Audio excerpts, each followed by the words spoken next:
Oh yes, free Mazinandi Kanu now. All eyes on the ball and all legs. I hope to be heading to Abuja on Monday. I hope you will be there. But while going, be wise and be careful. I have two videos that I want you to listen to because you know that a lot of information is out there, a lot of ideas and contribution about what is going on. So I want you to listen to these two videos. They are very unique and educative, even though that sometimes we overlook the most important thing, which is the USB, the United States of Biafra nation that we have already gotten, that many people are ignorant of. But I am not here for that because these are our two brothers that has something to say something that is still vital. Learn from it. Listen and learn from this. Ndi Igbo, I greet you all with the sincere greetings of peace. In our native Igbo language, we say Udodolono, which means peace be upon you all. Ndi Igbo, I don't need to remind us that the clouds are dark and that we need to awake because the floods are coming. A sculpture that does not know how to mold a gong should look at the kite's tail. An elder who claims he doesn't know how to dig a grave is a deceitful elder. We cannot continue to think ignorance while Ndi Igbo burns. We cannot continue to think ignorance while Ndi Igbo bleeds. My generation has inflicted unspeakable pain on Ndi Igbo. Through our silence, our fear, and our failure to act as one people, we have lost our testicular fortitude, that inner fire that speaks the truth and protects each other as brothers and sisters. We talk of unity with our lips, but our hands are stained with the betrayal of our own nation. We call ourselves the lost tribe of Israel, yet we forget. The Jewish people are not just known for their identity, but they are known for their resilience. They control the media, the banks, the military, the global narrative. They defend their own. And what do we control as Ndi Igbo? Noise, internal conflict, endless debate that bear no fruit. For over a year, our people's businesses, homes, and lives have been under siege, especially in Western Nigeria, acted upon by the governor of Lagos State. And what has been our collective response? It has been silence, inaction, weakness disguised as peace. Yet when it comes to destroying our fellow Igbos, we suddenly become the Soludos that have to destroy P2B. We suddenly become the Orgies that have to destroy the governor of Abia State. We are strong when it comes to destroying ourselves, when it comes to denying ourselves the basic fundamental rights, the freedom of expression, the freedom of joy, the freedom of happiness. We have become fierce warriors in tearing down our own, while begging for drumsticks at the national table, like housemaids in Nigerian political shopping mall. How long shall we remain like this? How long will Ndi Igbo remain a land where peace is a myth and unity is a mirage? Ndi Igbo, Ndi Igbo, arise. The skies are dark. The storm is gathering. If we do not act now, we will be washed away by our own negligence. Let us rebuild unity, not by words, but by action. Let us protect Ndi Igbo as our sacred heritage. Let us be brave, not against each other, but for each other. For if we continue to sleep through the thunder, we shall be awakened, up, and drowned. Hear my words. We shall be awakened, up, but drowned. Ndi Igbo, Ndi Igbo, I hear the voice of the ancestors calling upon you to act. I hear the voices of the silent women and children that have died in Igbo land calling you to act. I hear the voices of the 27 people mowed down in Arondizog calling you to act. Your silence is killing you. Your silence to act is destroying the land that Chukwokika Abịama gave to us. Ndi Igbo, I have never known you to be this docile. I have never known you to be weak. I have never known you to be a people who fear their enemies. I have always known you as Ndi Igbo, the ancient people of the East, the warriors of the Southeast. But today, I wonder, where is this courage? Where is the strength? Where is the tenacity of being Igbo? It is not all about wealth. It is about the protection of one another. It is about the philosophy our ancestors left for us. We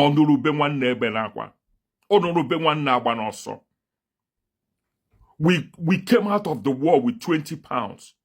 We helped ourselves. We trained each other. We provided for our community. We built schools. We built roads. We built infrastructures.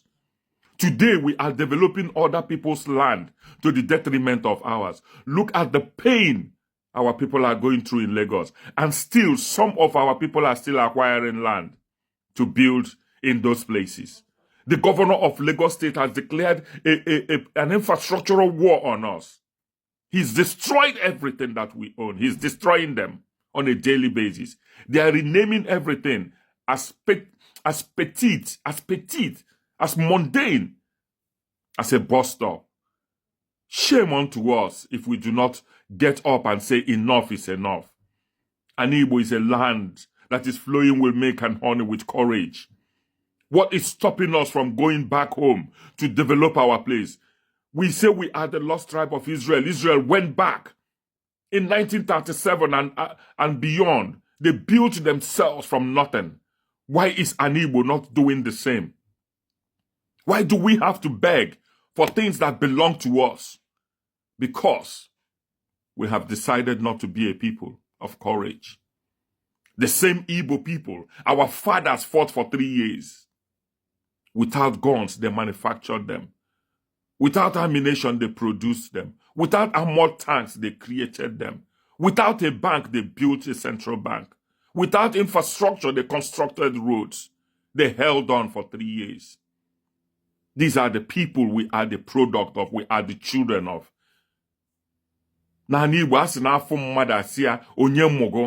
Who gave birth to us?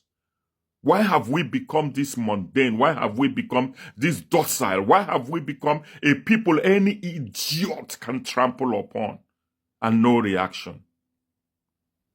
I bleed. I weep for Ndi Igbo. I'm in pain in my heart that a people like us, the warriors of the Southeast, anybody can trample upon, anybody can speak about us, anybody can say anything, anybody can do anything to us, and no reactions. Ndi Igbo. Ndi Igbo. Ugboro one ka mkpọrọ ụnụ. Ugboro one ka mkpọrọ ụnụ. Mmiri a na-elu. Ọ ga-ama anyị. Ma o nwere ife anyị mere. Ka anyị gbachiri dị nkịtị, ka anyị na-alarụ n'ụla. Onye ọbụla mebe ife ogori ya. Onye ọbụla kpalebe anyị ka o si chọọ. Eji m oyibo wee gwa unu okwu tata. Ka ndị ọzọ wee nụ ihe nwanne unu na-agwa unu. Ihere anyị na-eme m. Jisi n'ike. The voice of the ancestors, Mazi Obi Okoli, Ojeri Igbo Ozu. Nigerians, I have come today to share with us the bitter truth about the Christian genocide and the rebirth of a nation. We live in a very, very, very sensitive period in the history of our country. I want to thank the millions of Nigerians that have committed themselves to seeing that we fight a just cause. I've seen the hundreds of thousands of responses. And I thank God that from all that I've seen, 97% of Nigerians want to, for one, stand up for what is truth and what is right. And at this moment, I'm going to read some things that are put down and penned down. But I'm speaking to you in the midst of all the threats. Some of the threats that some people have tried to instigate, to threaten me, and to try to calm me down. But I've refused to keep silent, and I've refused to be cowed down. It's not about me. I am a father and a blessed grandfather of 8 grandchildren. I can live like any other person and be silent and just cruise with life and just enjoy life and forget about the suffering of the people. But I've seen that the greatest thing that can happen in a life and in a nation is for a person to live for the glory of God and for the blessing of humanity. Money, silver, gold, position will all fade away. Buhari is no more. He was part of the people that brought in bandits together with some of the politicians in this country. So it's not that you don't know who were the people that established Boko Haram. The social media will always keep the records. Even when some traditional rulers in the north were saying if you touch a Boko Haram, it is a fight against Islam. What we're seeing that is going on, it started with wiping away Christians first. I raised my voice. Most of you Nigerians are witnesses that the president of Nigeria and the government of Nigeria went after me because of speaking the truth against genocide, against the killer Fulani headsmen that were not proscribed as terrorists, and IPOB was proscribed, and the Yoruba agitators were also proscribed as terrorists. We can't live in a nation with double standard and double law. I am a northerner. I love the north. I love my people. And I am paying the price for the lives and the destiny of my people. I've been on the road for several days. There is no state that I've not gone to. In this year, I have been to over 20 states in Nigeria. Right now, I am speaking to you from South Nigeria. I travel by road. I see the real Nigeria. I see what the true Nigerians are going through. I didn't come here as a politician. I came as the voice of conscience. This is not just another statement. And I want to speak to the younger people. Nigeria is your country. You see the president of Nigeria, President Tinubu, give him the next 10 years, he will become vegetable. The next 10 years, he will need help because they are aging. We are aging. I'm a grandfather. You must know that you don't have any other nation like Nigeria. Nigeria is the only country that will give you all that you need to be able to exercise your potential if you do what is right. So don't be carried by certain deception or mockery. I can't pronounce the name well. It's a shame for you as a young man to stand to back lies, lie physically.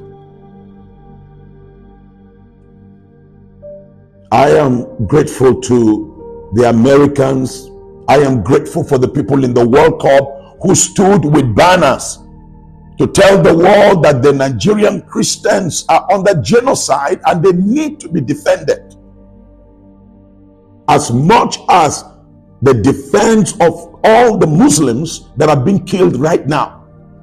When they were killing people in Katsina, when they were killing people in Zamfara, I stood up and I spoke against that killing.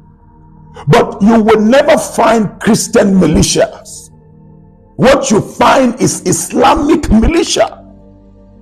Listening to the teaching of 80% of Islamic scholars, all their preaching is death to the Christians, death to the infidel. And if any Muslim is a moderate Muslim, they will say, kill him. That's why the knot is boiling, until we speak the truth to ourselves. Until we speak the truth to ourselves. And I'm speaking with pain in my heart. Unless we speak the truth to ourselves. Sultan, you can't continue to be sitting on the seat of lies and deception.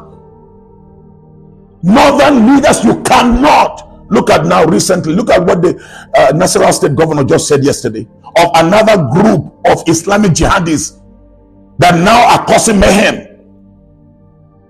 Look at it just day before yesterday. The hundreds of Fulani killer headsmen with AK-47 on motorcycle, over 200 motorcycles that I could count, going on the street with guns in a country like Nigeria, and you tell me that there are no terrorists, and you tell me there is no genocide? We cannot continue to hide behind official silence while rivers of innocent blood flow through the valley of Benue, of Plateau, of Kaduna, of Taraba. We the people must rewrite our history. Nigeria is a great country. I speak to the younger people. All Nigerian founding fathers ruled this country as youth. Obasanjo, youth. Gowon, youth. Shagari, youth. I can go on and on. Babangida, youth. Tafawa Balewa, youth. Sardauna Sokoto, youth. The same mantle is resting upon the shoulder of younger people today, Nigerians. It is the youth. It is you. The youth that must rise again. You must rise again, not in violence, but in vision, not in violence. Do you see the way the politicians are playing you? Do you see what is going on?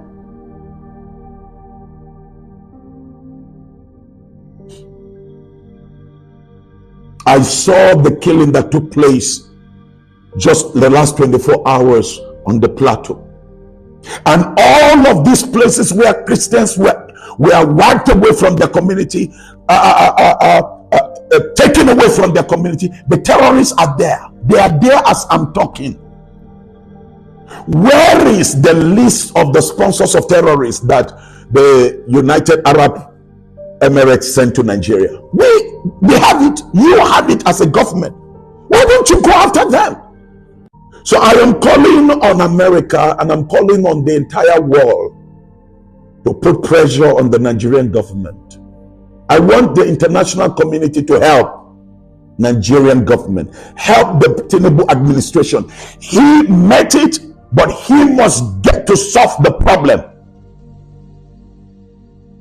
Millions of Christians are right now disarmed. I know how many houses I'm building. I know how many people I am paying their school fees. I know how many people I join in their burial, mass burial. We can't deny the truth. The truth is the truth. What is genocide? I will close with this, and I want you, if you really love your country and you believe that it's time we join forces together, the moderate Muslims and the Christians, we join our hands together to bring a stop to this. President Tinubu, I will tell you, you need to watch some of the people you have as national security advisor, as some of the people as ministers. It's not that Nigerians don't know who are giving strength and power. Some of the senators are blood-tested senators. Senator Buba from Bauchi is there. You can go check the records.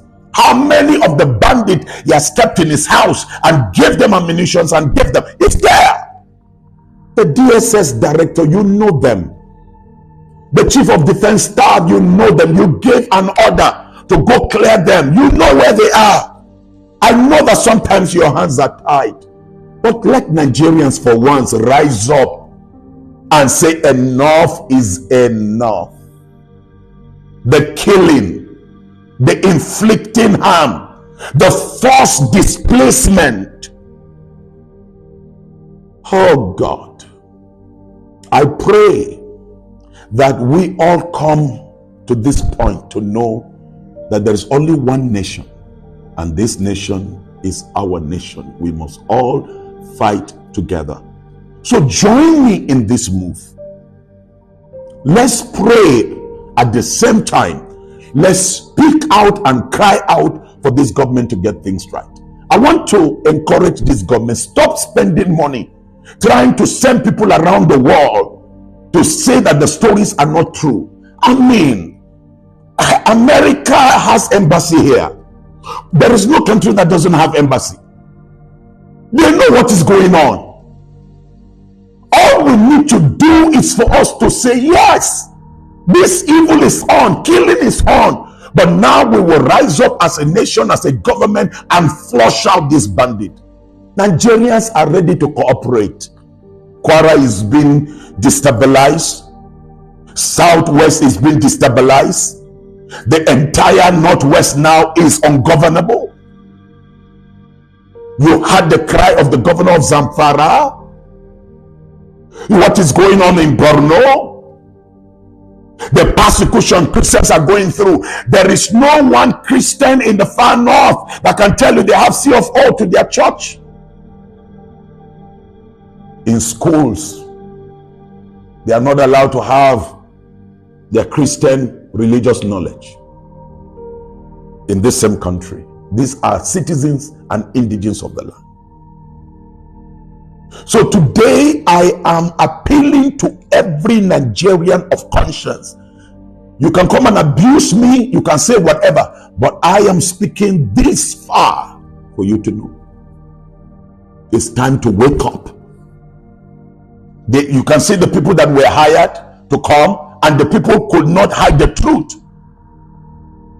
But they spoke the truth that there is genocide in Nigeria.